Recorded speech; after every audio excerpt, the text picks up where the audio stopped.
Do you want to know how you can log into your Reasons Mortgage account? If yes, then this video is for you. Hello and welcome to 1-2 Step. It's your host back again with yet another interesting tutorial video.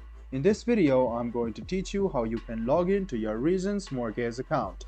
Go ahead and open your Chrome or Edge browser and then open google.com. Now in the Google search bar, search for Reasons Mortgage Login. Click on the first link which appears on your screen and it will take you to this login portal of Reasons Mortgage.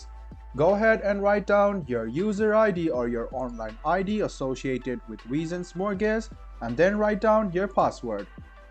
Then what you need to do is click login. You must also notice that your caps lock key is off. If it is not off and it's on, then the password might be incorrect and you will not be able to log in.